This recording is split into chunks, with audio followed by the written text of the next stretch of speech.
I'm a psychotherapist here in New York City, and today we are going to talk about the sixes.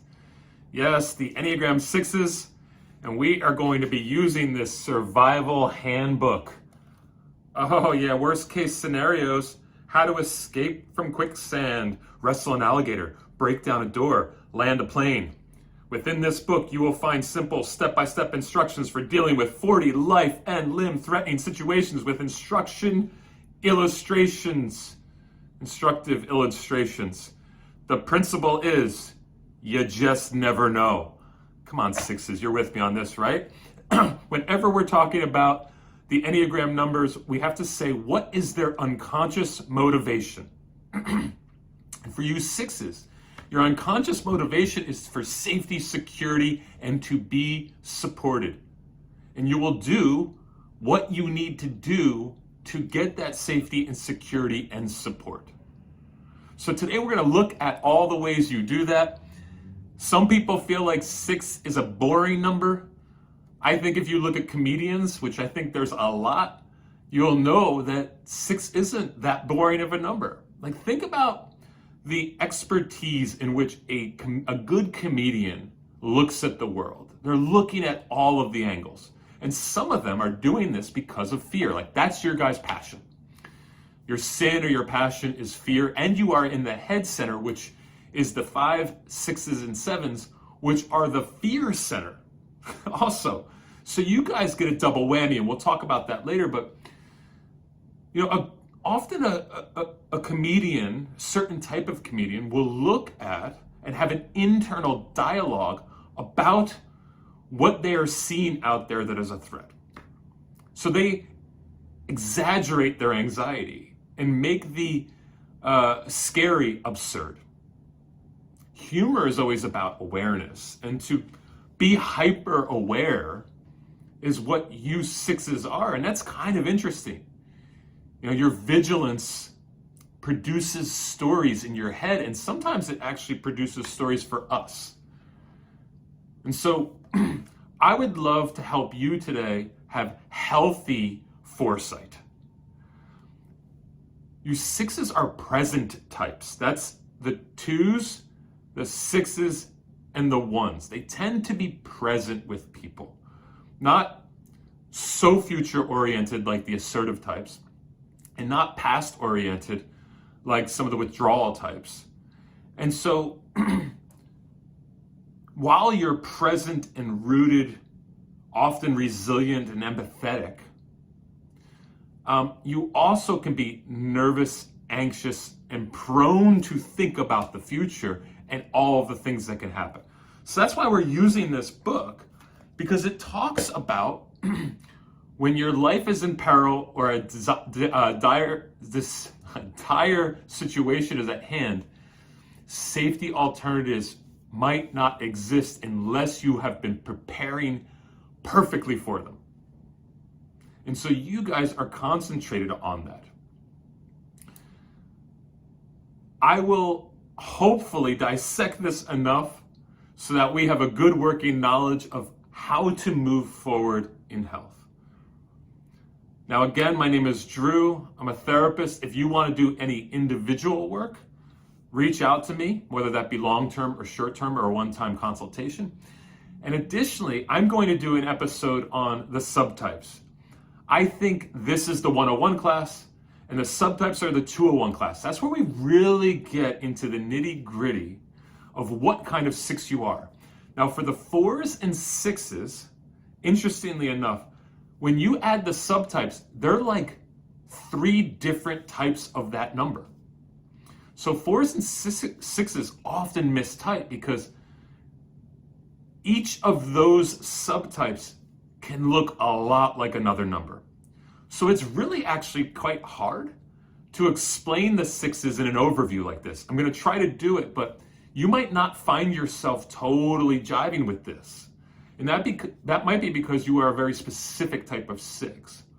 So some of you 6s might even go watch the subtypes first, then come back to the overview. But I usually just say, watch the overview first, then watch the subtypes. I also have a video on the overview of the subtypes, just so you understand a little bit how I conceptualize the subtypes. Hopefully in the future, I will be doing an episode on the 3s, 6s, and 9s in relationship, but I'm going to talk a lot about that today. So I hope you enjoy this journey with me. Come along, 6s. We will find out how you guys aren't that boring. You're very unique, and you're actually pretty enjoyable to be friends with and be in relationship with. But when the anxiety is too high, it can really get in the way of your relationship, your life, your goals, your work. So hopefully we will get you tuned in. It is always my goal to help you be your own psychoeducation expert and to be a psychodetective a bit. And if I can help you understand things about yourself you didn't know you even wanted to know, then I've reached my goal. So thank you for being with me. Again, my name is Drew, and we will hopefully go on this journey together. And I hope you watch all the way through. I know it's going to be a long journey and a deep dive. So hopefully that doesn't freak you out, 6s. Now, every once in a while, I'll have a client who really helps me understand conceptually a number really well. And I wanted to use a client just to start us off, just to root us really quickly, right after the intro that I just did, to just have a person in mind that you're thinking about in the 6s and maybe relate to a bit. So my client went to the Fashion Institute of Technology, just finishing his degree there. And I've been his therapist since before he got into that program. And I've learned a lot about how he even conceptualizes fashion based on his personality. And so when I first saw his designs, I was like, oh, they look very military. They look very tactical. And he was like, yeah, they are tactical. And he said this: I'm pushed to design around my fears and design clothes of preparation. Now, he's learned that about himself now that he knows the Enneagram. He didn't know it before we started working together. But as we've started to work together, he realized the designs he's always been doing were very based on this personality. He says this: security is something we all seek in some fashion. No pun intended. In the case of my design work, security is achieved. While on the surface, consumers may see articulated pieces, performative fabrications, and functional hardware, what they don't see is ease of movement, concealability, comfort, and speed. It is the journey for security and preparedness that he is trying to pursue. So you see right away, is these are things we're going to talk about in this episode together. Ideas like, how do you get out of a situation quick? And that's why I talk about this worst case scenarios. This is going to be our guide, and even my client is going to be our guide. He wanted to provide people with the means to turn the tables. Chase your fears instead of running from them. Now, you're already going to hear this idea from fear to strength. So we're going to talk down the road about phobia and counterphobia. And he's going to mention this right here, this troubleshooting. In my early collections, I pursued this concept of victim and designed around fear and of my past. Now, I know enough about his past to know that he felt like a victim often and was very afraid and was testing people to try to figure them out and see if they're safe. We'll talk about that also. My collections began shifting towards a counterphobic perspective, from a defensive mentality to an offensive mentality. My coats adapt to extreme conditions. My pants allow you to move freely and fight freely. There is remarkable shadow silhouettes and innovative pocketing. Now, in a sense, what he's saying is he's fighting the shadows he has in himself through his work. And that's one thing a 6 can do. A 6 can learn how to fight this shadow side that is filled with fear and anxiety and move into a place of trust, of faith, of courage. And that's what my client's trying to do. So I love the idea of working with people who are in this place of trying to flip the tables and trying to integrate strength. So hopefully we'll do that also today, guys. All right, let's start it off. So we can start right at chapter 1 with great escapes and entrances. How to ram a car, how to escape from a sinking car, how to hotwire a car, how to break into a car, how to deal with down power lines. But ultimately, The classic trope of the sixes is when you walk into a room, you know where the exit signs are. You know the great escape. That's part of your wiring, whether you're a phobic or counterphobic type.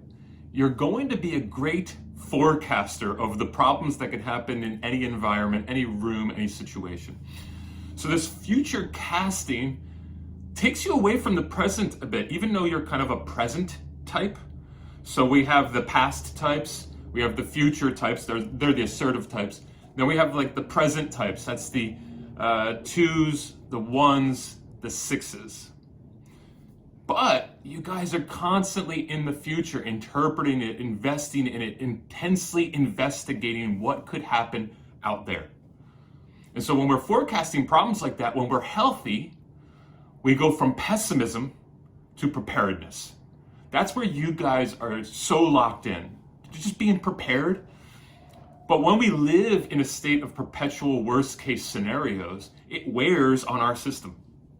This is that idea of Murphy's Law, right? Anything that can go wrong will go wrong, or the Boy Scout motto. You know, this one's a little bit healthier. Just be prepared. It's the Boy Scout motto. And what happens is there tends to be some self-fulfilling prophecies that when you're expecting and you're looking for all the problems, you will find them. So while the sixes are looking so intensely, they have to pull back. Read the manual, prepare with your survival kit. But if you're clutching it and the pages are worn too much, you have to take stock of how much you've invested in this future that has not happened yet. One of the things I love about sixes is spreadsheets, right?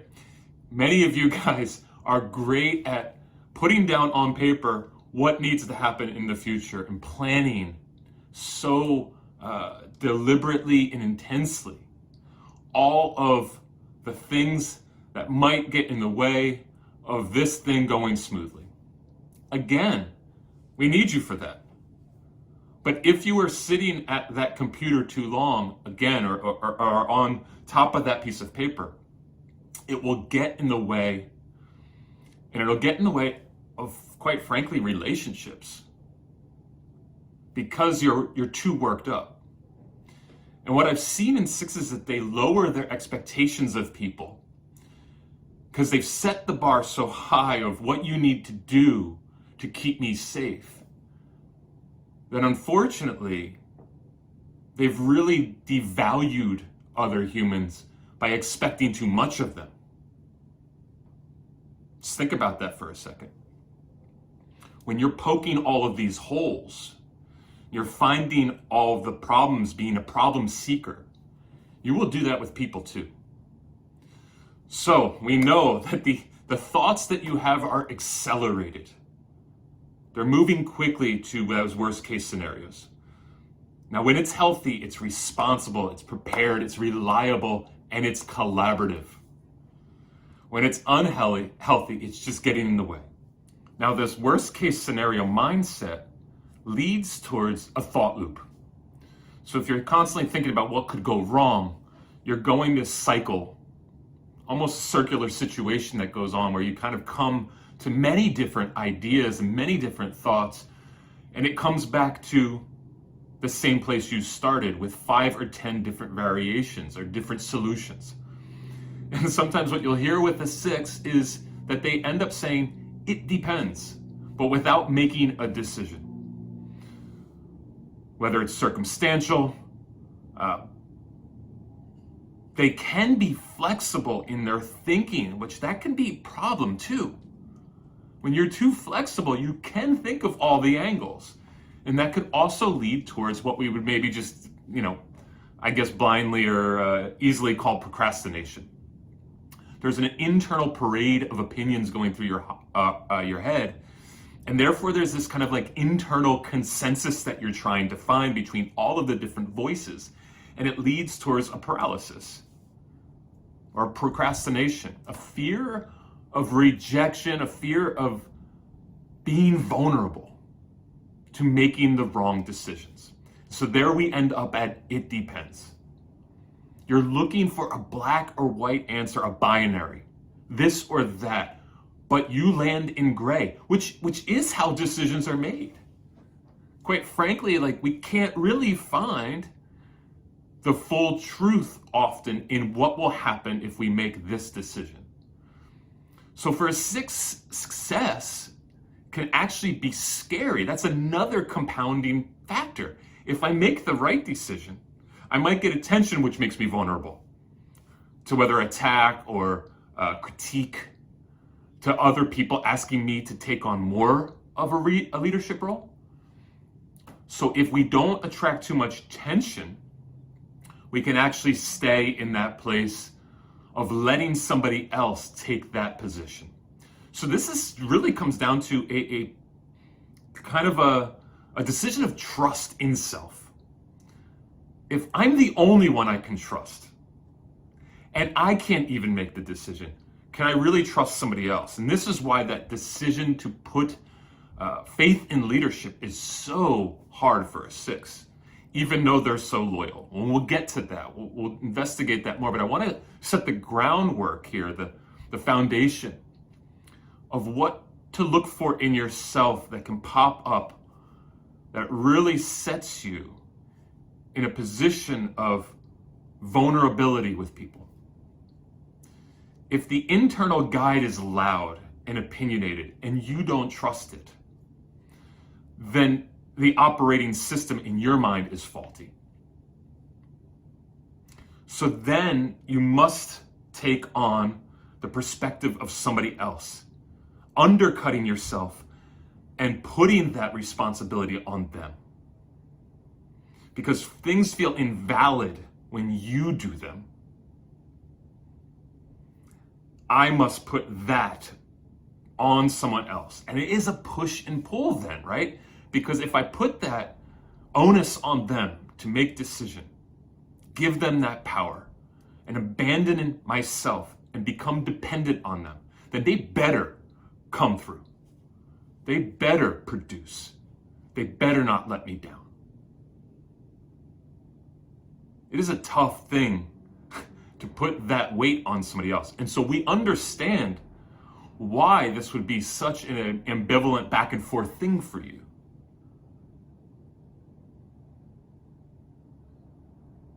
It feels dire because those people have to have credibility, weight, and command, and not abuse. So let's get into that. Oh, you didn't think I had 2 of these, did you? I do. I have 2 books. This one, The Worst Case Scenario Survival Handbook for Travel. How to Survive Runaway Camels, UFO Abductions, High-Rise Hotel Fires, and Leeches. And we're going to start with Chapter 2, People Skills. How to survive a riot, how to survive a hostage situation, how to pass a bribe, how to foil a scam artist, how to foil a UFO abduction, how to survive a mugging, how to tail a thief, how to lose someone who is following you. I lived in the Ukraine for a while, which is kind of unfortunate right now because Ukraine is at this point getting attacked by Russia. I lived right in the center of Kiev, and I remember the first time I had somebody visit, I was walking down to the center of the city. I lived about 2 blocks from the center of the city. And I hope that it remains unspoiled by this war, but I don't think it will. And it's a beautiful city, but there is weird shit that happens in Eastern Europe. And I was walking down with my buddy, and somebody dropped a wad of cash this big, and it was American bills. Of course, my natural inclination was to pick it up and give it to that person, which I did. And instantly, that person turned to an authority who just happened to be there and said, I had 2 wads of cash, and this person has it. So what that authority tried to do was take what money I had and essentially say that was the other cash that was there. Now, I knew this was a scam right away, and what I've been prone to do, because I am a counterphobic type in my own right, is I puffed up, got aggressive, and was willing to and threatened to fight the authority figure right there and then, and fight the person there. I knew instinctively that they didn't want to have that attention. They didn't want anyone who was going to challenge them. They just wanted somebody who was a sucker. That was my survival mechanism. I've had those kind of situations happen to me before, and usually they work out if I puff up because the person doesn't want an issue. These are actually people skills. It's knowing psychologically how people work, and the sixes are really good at this. You guys are part of the emotional realness triad. So if we take one of each number in each center of intelligence, heart, head, gut, we have the fours, me, the eights, and the sixes are the emotional realness triad. This is how we respond when we don't get what we want. We move towards getting emotionally real. So I will get really authentic and try to pull something out of somebody to get connected to them and see where they're at and why did they do what they did and why didn't this work. And so I want to talk about the emotions. The six, you guys want to know what is it about a person that makes them safe. So you want to know if they are real or not, because it will keep you safe. So there is kind of a non-hasty movement or momentum of friendship for a six. It's slow moving. They have to slow down the nurturing process of relationship by deciding if this person is worthy or not. Now a four, like I can know in minutes if a person is going to be in my life for the rest of my life. Seriously, I've had this moment probably 10 times, and these people are still in my lives where I knew instantly this is somebody I want to connect with. And that's because some of that fear is diminished, because that's my super skill, is one-on-one relationship, and I'm probably in the number that is the most emotionally capable of going deep, the fours. And I'm a sexual type. So I could just jump right in and really grind away in an hour or two with a person and know so much about them and decide if they're gonna be in my life or not. Where you sixes are genuinely interested. You really care, but you will take quite a long time to see if somebody's worthy. Are they real or not? Can I trust in them or not? And then if they are real enough and you do trust in them, you will advocate for them. This is why we talk about you guys building good alliances. Over time and methodically, you will deeply connect with somebody and truly give a shit about them. Really care for people in the community. Guardians, committed, there's a stickiness. Now it might take a while, but that stickiness is real when it happens. And human goodness, community-oriented folks are sixes. Duty and loyalty, like that's it, right? The loyal types. Compassionate, kind, attentive, present. It may take a while. Now, when you are not preparing for the worst, you can develop these alliances in a healthy way. When you are preparing, it makes it better for these relationships to flourish. But when the worst is always there, you might pick poorly. You know, an unhealthy six will follow a person who promises security, but might actually take you into a worse place. We see that in politics and in leadership in general and business. Remember that you are also a dependent type, or what we'd call a earning or a compliant type. Now, what this means is that you will rely on other relationships to support you in life a bit more than the other types. I'm part of the withdrawal type. So we can jump back and forth in relationship and be self-contained in here and taking care and monitoring myself internally and getting what I need from within. The dependent type is getting what they need from outside. And there's an earning that has to happen. Somebody else needs to earn their trust, and also you're trying to kind of be valued by these people. So the 2s, the 6s, the 1s have to watch out that they don't get stuck with leadership that doesn't have their best interests in mind. So again, while we're talking about friendship, I think friends lead each other well. We're going to move into authority figures, but relationships are so important for survival, predictability in them. So when we're forging these friendships or alliances, and you 6s are cheerleading them on and protecting the integrity of the larger institution or the bigger friend group, you have to watch out for your vulnerabilities in this and make sure that you are trusting in the right characters as friends. My best friend from grade school and high school is this guy named Joe. I've now come to think that he is a 6. Now, we maybe hang out, I don't know, twice a year. We get lunches together. Sometimes we watch football together. But Joe is a classic preparer. He has the spreadsheets. In the friend group in high school, he would always be organizing because he was always thinking of all of the things that could go wrong. And I didn't know the Enneagram back then, but even to this day, when I leave the city, I have a car here, I'll go park at his house, which is very close to Newark Airport. And that's where I fly out of. I fly out of United, and I travel a lot. So I'll always park at Joe's, take an Uber there. And Joe will take care of my car as if it's his own. Make sure that it's parked the right way so it won't get hit on his street. When I get home from the airport, the key is perfectly hidden so that I could sneak it out. I'm like, dude, just leave it on the front seat. He's always thinking that someone in his perfect little neighborhood that's super quiet and no crime will get stolen. This is one of the things I love about Joe is he really cares for me well.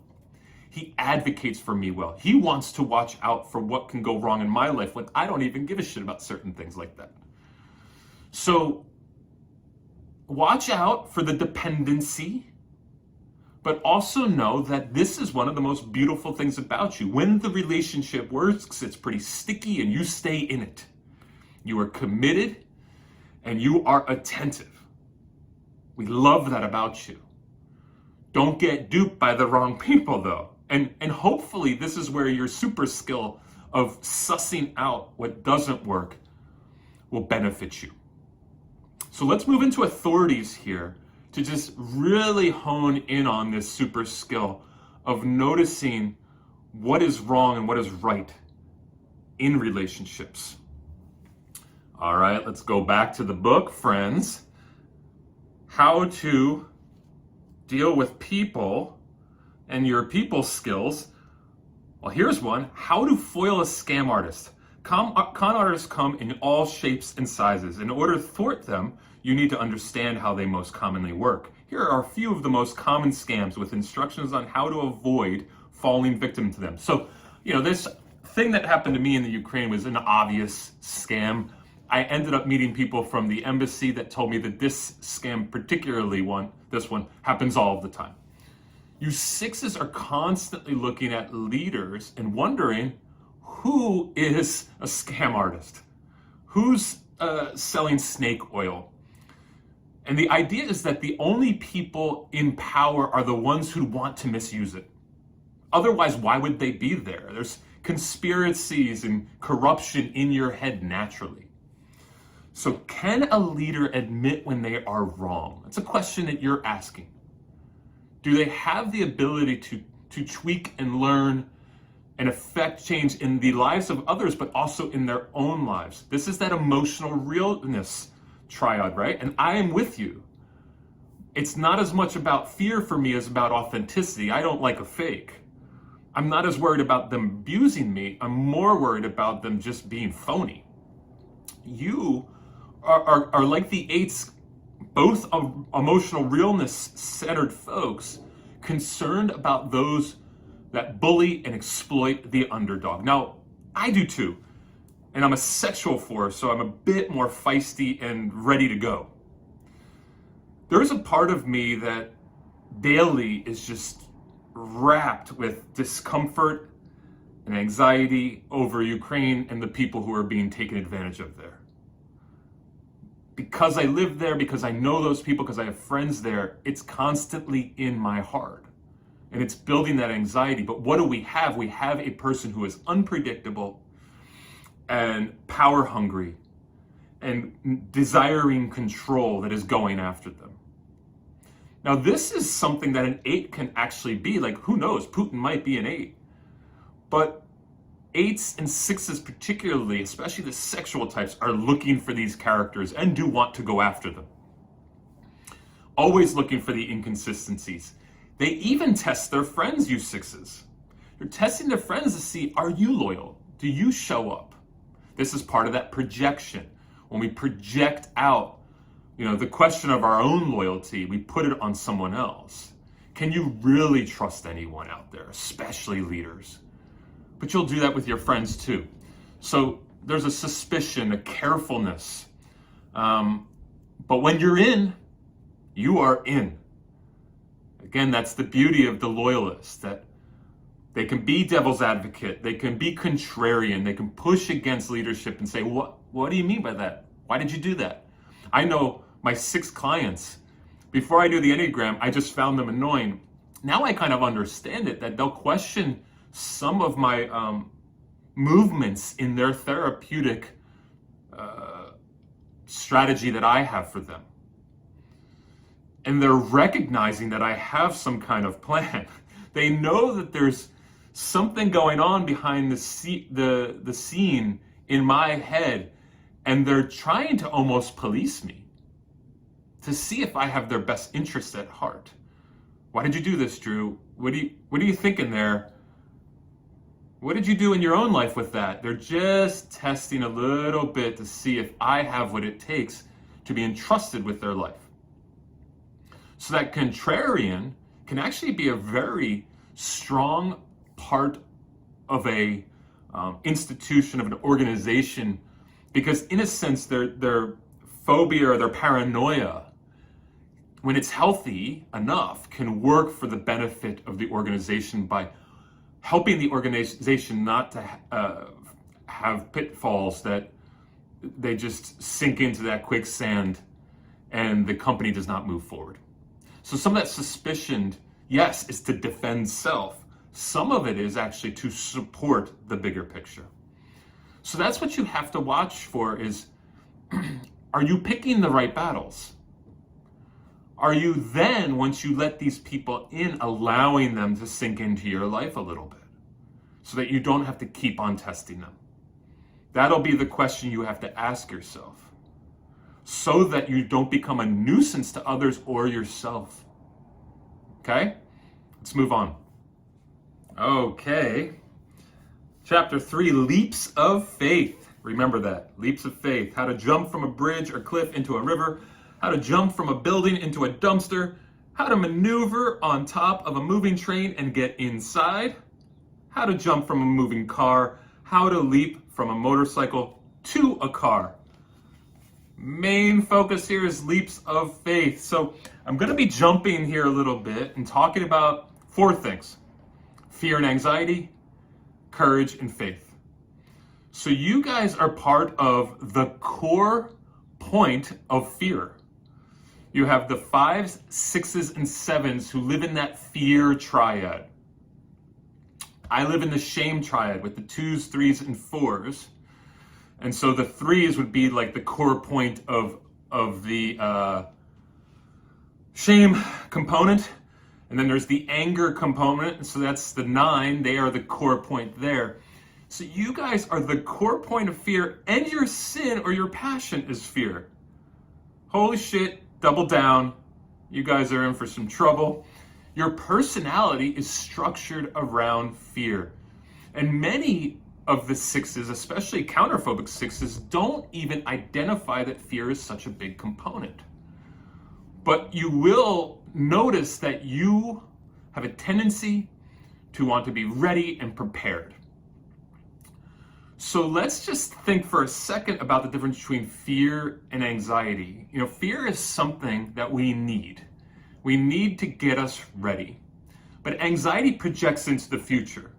It's not necessarily totally bad, because we do need to project out what could go wrong in the future. But like chronic anxiety is something many people live with since they were very young, and it's their baseline. They don't even know what it's like to not have like a vibration going through their system of projecting out into the future. So this is the idea of like projecting versus protecting. Fear is something that kicks in and we protect ourselves, and anxiety is something that's projected out. And the antidote in the literature that we would use for the Enneagram is courage or faith. So people kind of quibble about the difference here. I don't want to get overly concentrated on trying to define the difference between courage and faith, but we're taking leaps of faith here. And that means that there's something bigger supporting us.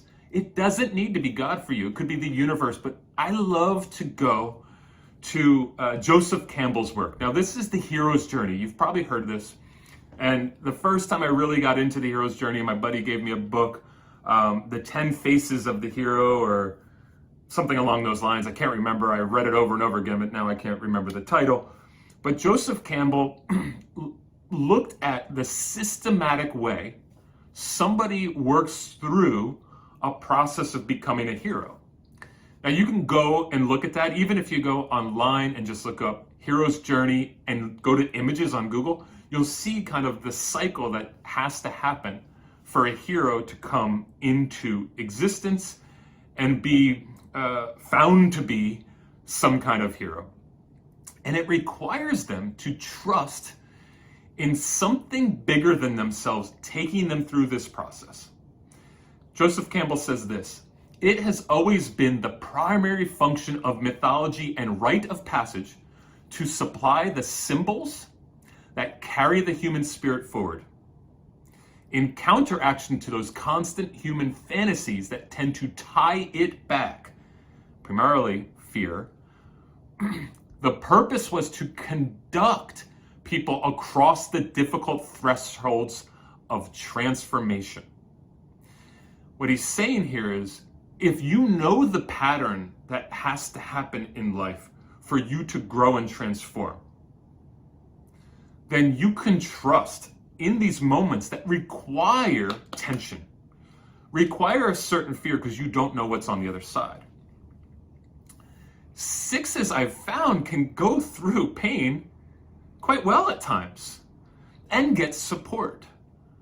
But they do often have a goldfish memory. They forget that they went through a really tough time. And so Joseph Campbell is constantly trying to remind you to look at when you were brave, when you walked through a threshold that was difficult. We call this liminal space too, when we're stuck. We don't know what to do. We have to trust in the decisions we make. And so many sixes have sacrificed strength to stay into a place of paralysis, procrastination, stuckness. And they have to maybe recall some kind of success log, for example, of like, write out all your successes, write all the ways you went through liminal space or stuckness and got through on the other side and could look back and go, I grew there. And that was really powerful, and I am transformed now. So we have to see anxiety almost as a leverage point. If we integrate that we're constantly living in the future, and kind of integrate the idea that there is a preparation that is informing us and preparing us for greatness. I use greatness kind of loosely. I know it's an overused kind of term, but to know that we won't outrun fear, we won't outrun our anxieties, is to know then that we can use it and integrate it as a tool to transform us. Now, for many of you sixes, I understand that you are living with a constant state of anxiety. And many of you don't know that other people don't live with this. It takes you to actually start talking about it to realize, oh, wait, there's something going on inside of me that's constant, and I've never not known it. That permanent state of hypervigilance is actually tweaking my body. You might find in yourself even tightness all over your body that you have just learned to live with, but it's not a normal state for most people. So even now, scan your body. Just take an inventory of where you're tight. And I've had to, unfortunately, talk to many clients about anxiety medication or natural pathologies to look into, to work through some of the way their system is always tight and wired up. It can be so debilitating. When we are constantly in that flight or fight mode, we have to kind of like come down to earth and find clarity and breathe and ask ourselves, what are we feeling right now? Can I let down my defenses? Can I be vulnerable and trust here?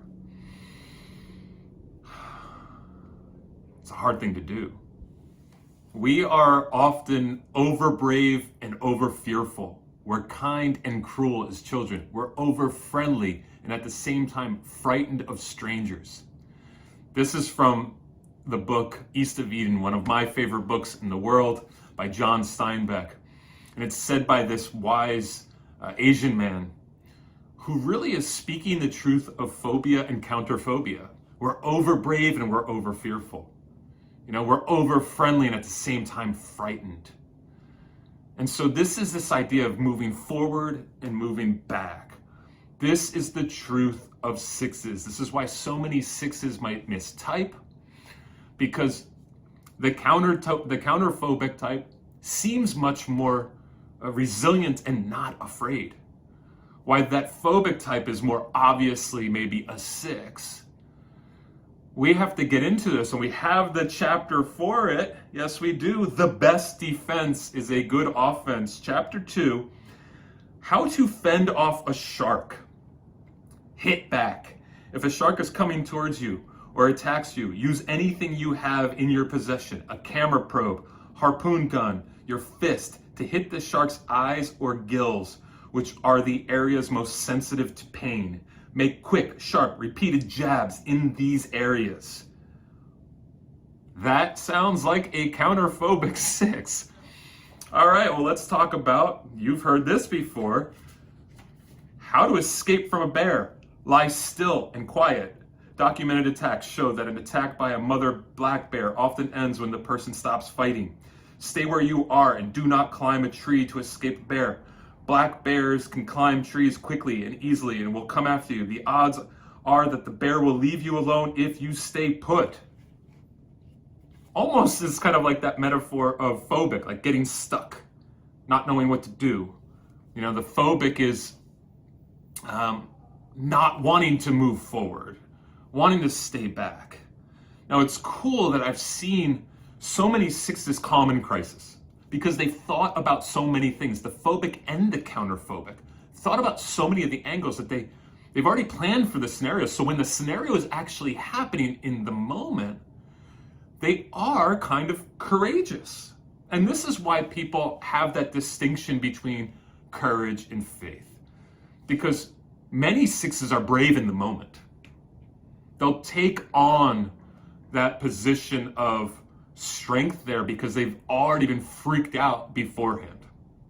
So this is where we talk a little bit more about faith, which is like the projecting out, the thinking about the future, and can I do the thing out there that is hard to do, and can I trust in the universe? But another Steinbeck quote from Grapes of Wrath, I actually put this in the 6s camp. And this you can know, there will be a time, fear the time when man's self will not suffer and die for a concept. For this one quality is the foundation of man's self. And this one quality is man, distinct in the universe, that they will suffer and die for a concept. I've seen many 6s do that very much in the moment. It is that projecting out, though. So, the counterphobic is still fearful, but they will take that worry into action, almost like leaning into the 3. Now, 6s can jump into both. And this is kind of a misnomer, is that they're one or the other. This is a spectrum, and you can swing. You know, you probably are a dominant counterphobic or phobic, but I've seen them swing from phobic to counterphobic. So you might want to find out where you are in that spectrum. You might be right in the middle where you kind of look a little like both. And we're going to talk about that in the subtypes down the road. But do you disengage and kind of go dead, play dead, or do you slap back? I, as a sexual 4, have a very strong counterphobic part. You even heard it in the Ukraine story. Like, my natural inclination is to jump out at, not shrink back. If I see something that I'm afraid of, I often go at it. So I really relate to the counterphobic, fearful type. I have my own fears, and some of them I will go out at.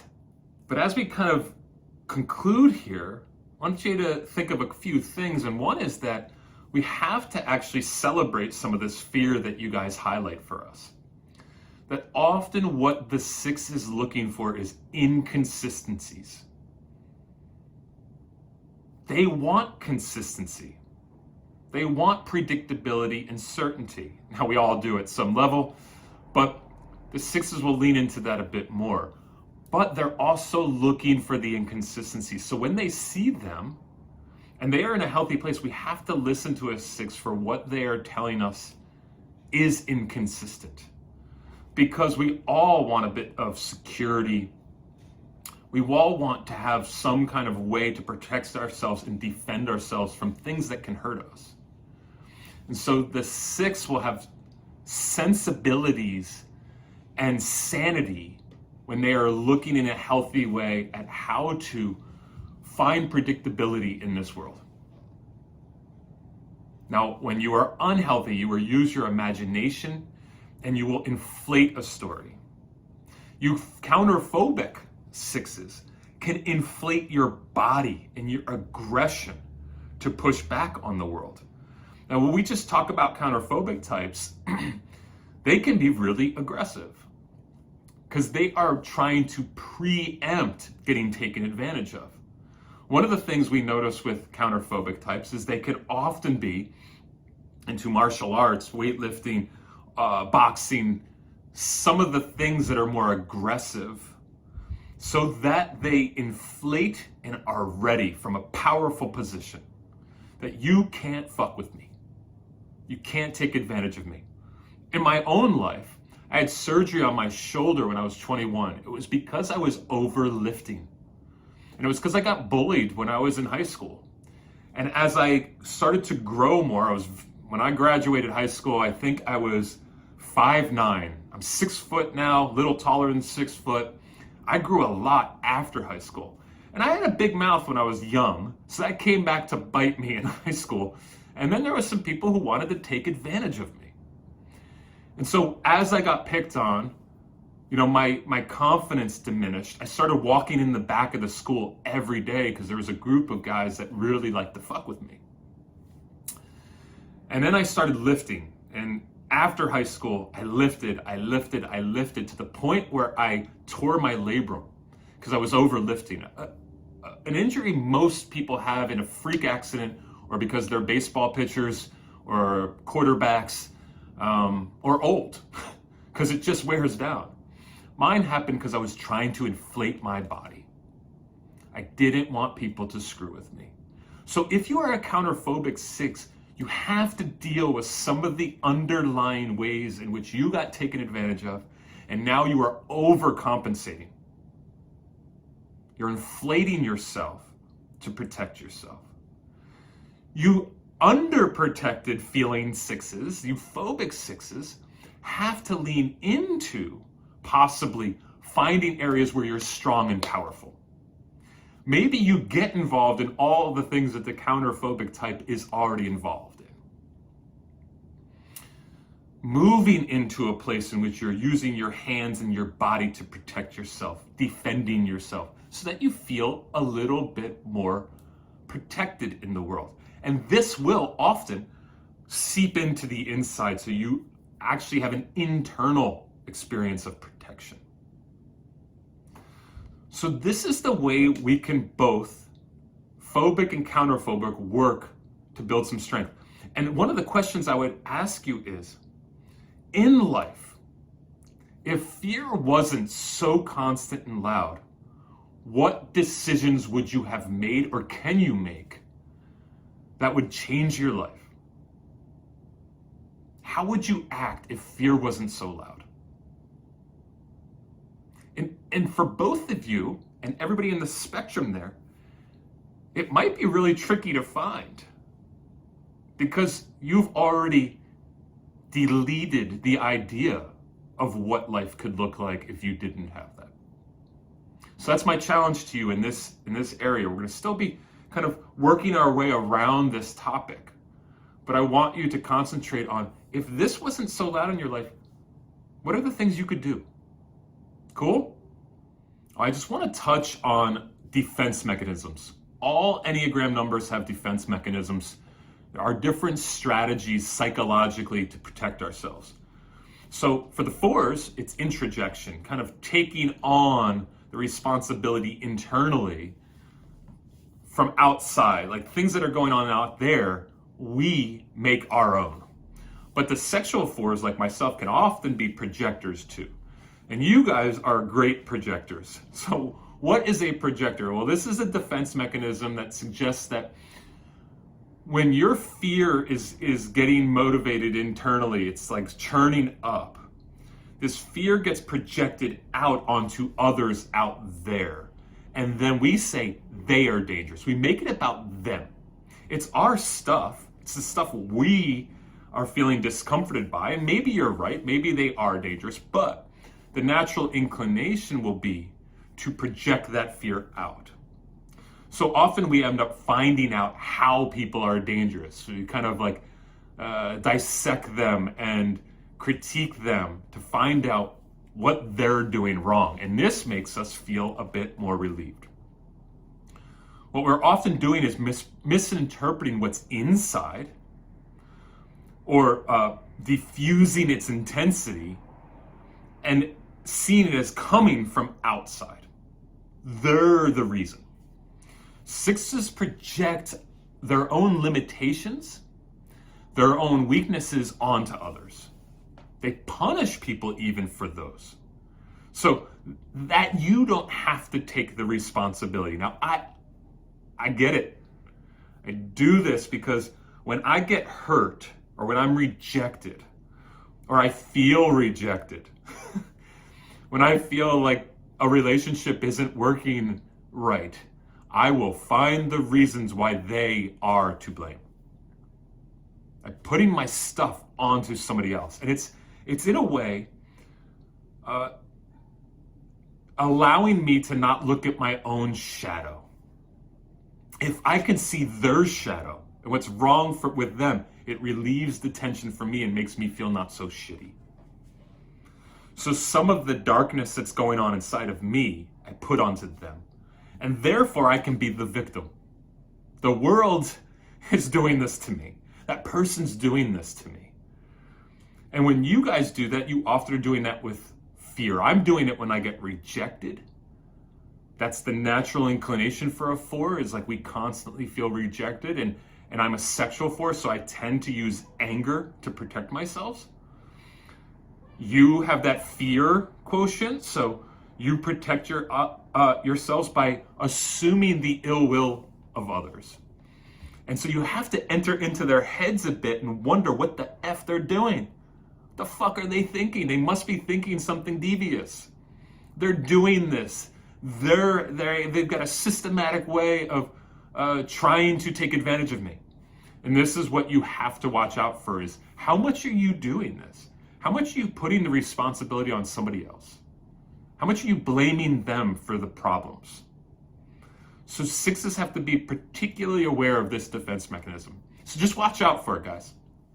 Sometimes I think our center of intelligence deserves a bit more intentionality when we're doing these talks, to just focus a little bit more on where that number is centered. Because for you guys, you're right in the middle of the head center, the core of the head center.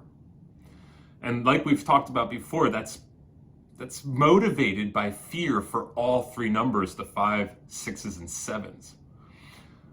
This is your management system, and it's how do I manage anxiety, where the 2s, 3s, and 4s, we're managing shame. As a 4, I'm managing shame.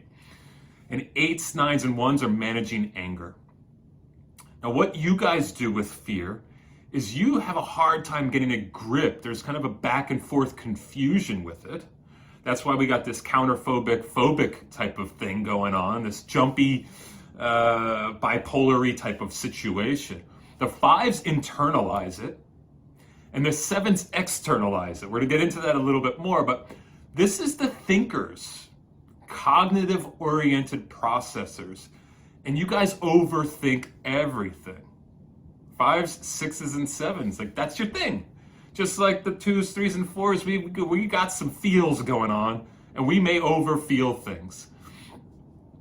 But if it's not regulated well, you can lose yourself. And so for you, as we've talked about, it's both your vice or your passion and your center of intelligence, fear. And you guys are the most feeling of the head types. You're still less feely than the 2s, 3s, and 4s maybe, but you're the most feeling. And so that's important for us to just highlight and appreciate. Pessimism versus realism is what I want to just talk a little bit more about, because it's so unique that the 6s and 7s sit right next to each other. That there's this flip of the coin of how you guys deal with fear. 7s get super optimistic, 6s can get really pessimistic. There's brain games going on though, intellectually both, avoiding real life. And it costs you both. This optimism, pessimism vector makes you both suffer. And so you tend to live in an irreality. When you're really unhealthy, it could be really illogical. Both this optimism and pessimism. It's non-rational. Now, 4s, we can be non-rational with our dreaminess, our emotionality. But 6s, you have to be wary about your pessimism. Now, you two are kind of compensating for each other. The darkness and the lightness are like sitting right next to each other. We need some rationality to come in there. And so actually some cool things is when the 6-7 combo, like the 6-wing 7 or the 7-wing 6, this idea of planning for disaster and planning for fun, both preparing, so preparing squared, but it could be a unique combination to kind of balance you guys out a bit. Where darkness is abundant and lightness is abundant, and we meet in that hooray or horror. When we blend them together, it can be a little bit more diffused.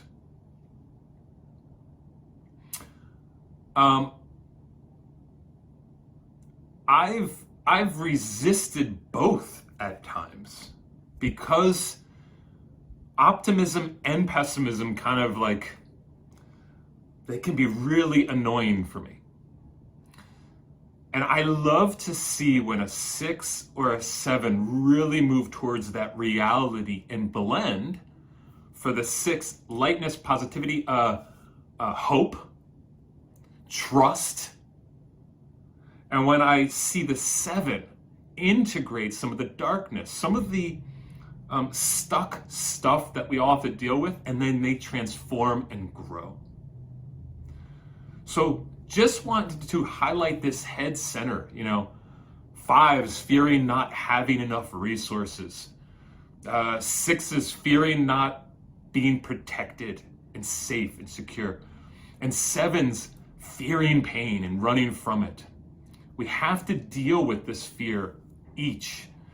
And so I just wanted to highlight that head center. I'll probably go down the road into the head centers as like just a topic and compare and contrast a bit. But I wanted to add this here for you 6s, because I think that there's something in the 7s you can really learn from. They are risk takers. They're willing to jump into the next thing and be excited about it and take that step into it.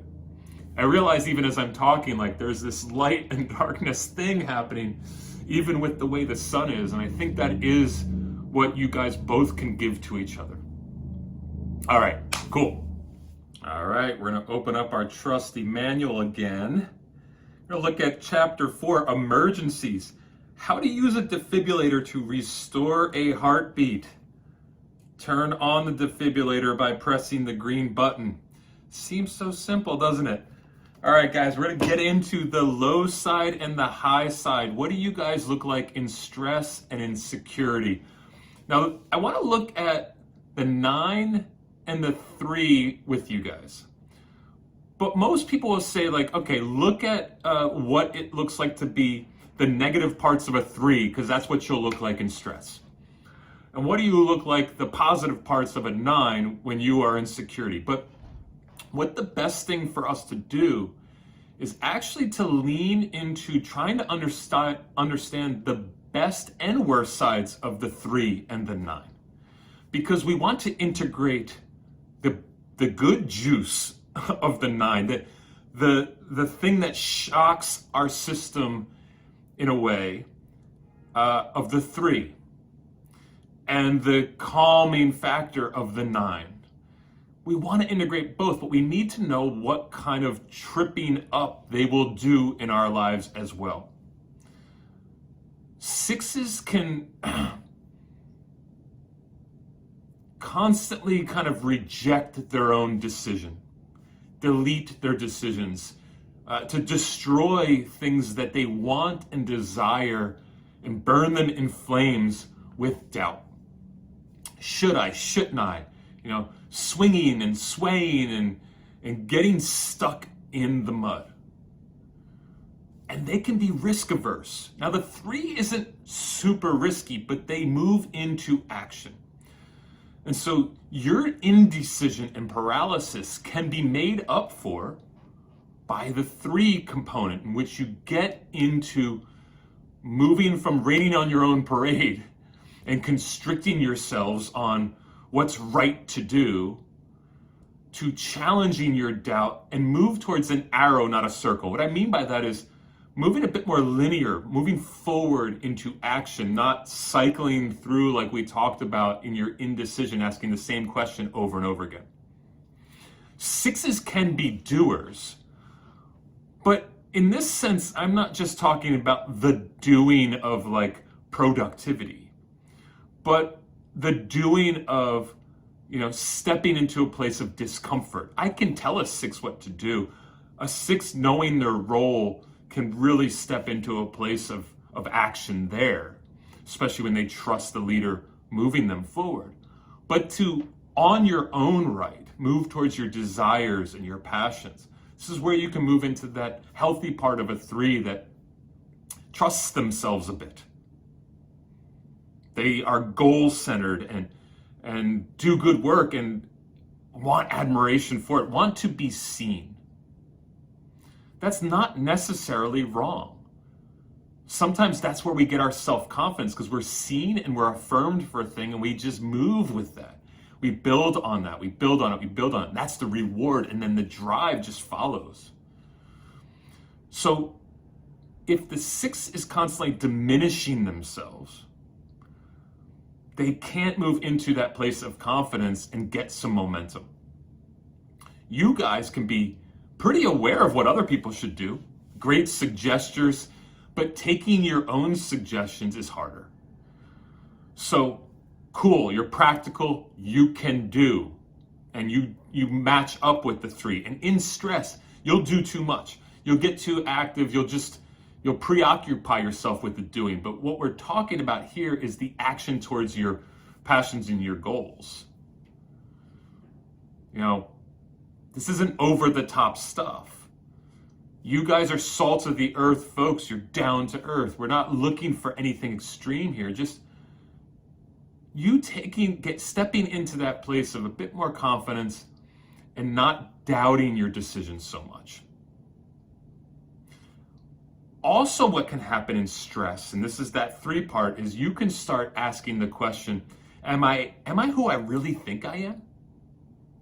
The 3 can be a master manipulator, a chameleon, do what they think people would want them to do. And when a 6 is stressed out, they can really fall into that. Like, who am I really?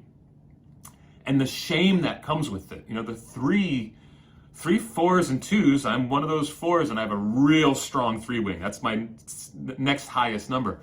We feel so much shame that we're either not doing the right amount, that we're not being who we should be, that we're screwing up relationships, and the shame is just loud.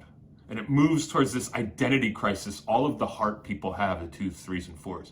And when you guys are in stress, you can really move towards that. So from vice to virtue, we have to move from that fear to courage and gravitate towards some of those things that a 3 would do well. Resist consensus taking, not asking everybody, what should I do? Just doing. You know, that's one of the things a 6 can really work towards in health. Not consulting and confirming with everybody, but just trusting their gut a bit. And then moving that way, or their heart a bit. Moving that way, not get stuck so much in here.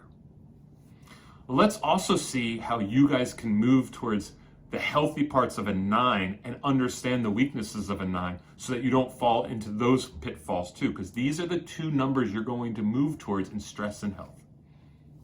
These arrows, you know, towards stress and security are release valves. They're developmental opportunities for us. And the arrows are about balancing us out.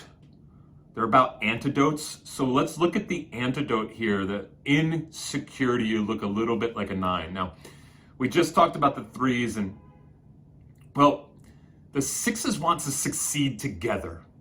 You know, like, let's all succeed together, where the 3 is more competitive. It's about them. And sometimes you 6s have to lean into that a little bit and just kind of like prioritize you and get some attention for you.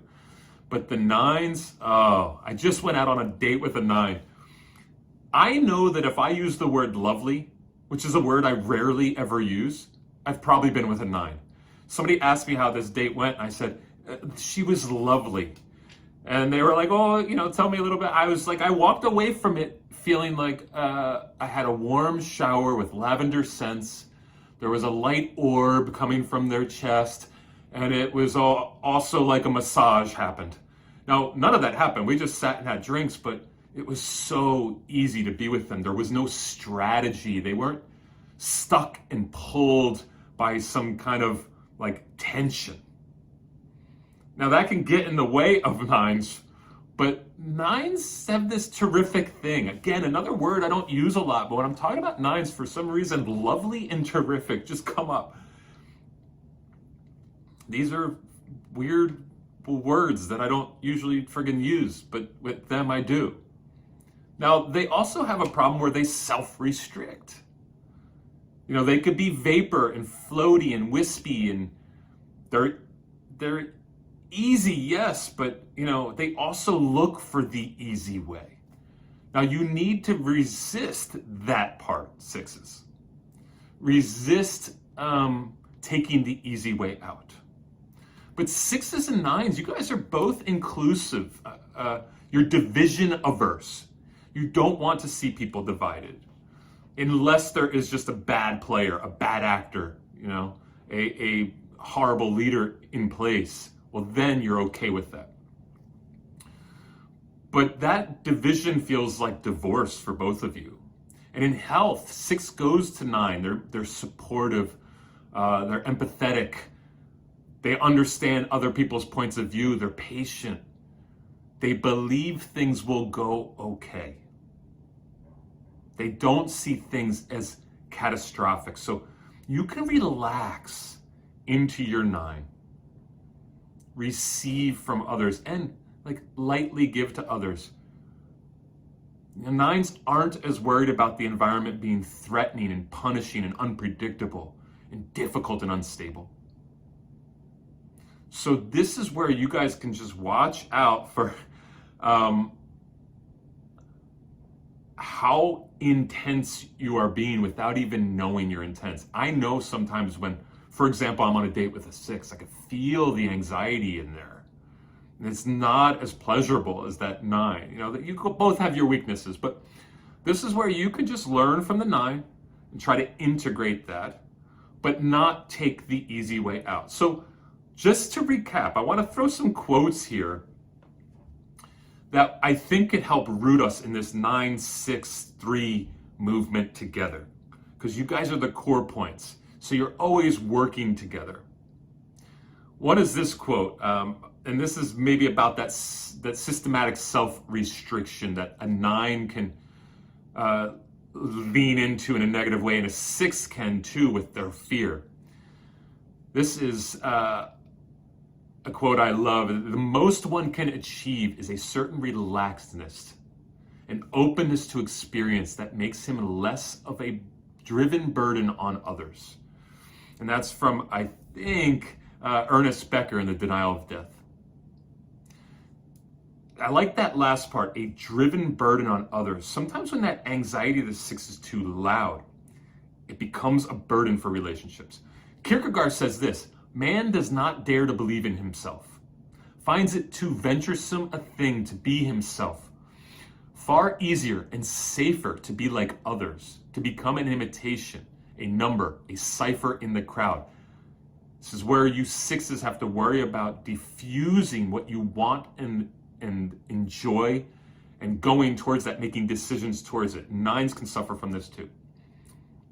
And then in East of Eden, John Steinbeck says this, I've used him a couple times: it might be better for you to come out from under your might have beens into the winds of the world. And that's where you guys can lean into your 3. So I just wanted to use this idea of the defibrillator to get you, like, you know, shocked a bit into your healthy 9 and your healthy 3. Not just concentrating on the negative parts of the 3 and making sure you aren't that, or just the positive parts of 9, making sure you are that. But understanding both and integrating them both. Cool? All right. All right, folks, it was great being with you. Thanks for joining me on this journey, trying to understand the 6s. Again, please watch the subtypes of the 6s and the intro of the subtypes, where I also go into centers of intelligence and social stances, which I think can help in trying to understand yourself better. Again, my name is Drew, and if you want to do any work individually, get in touch with me. We'll talk about that. Please subscribe, it helps. And tell your friends, help them understand themselves by sharing these numbers with them. If your friend's a 2, share the 2 episode. If your friend's a 9, you get it. So on and so forth. As I say at the end of every episode, everything is yet to be done. Everything in the words of Rainer Marie Rilke. All right, guys, thank you and have a great day.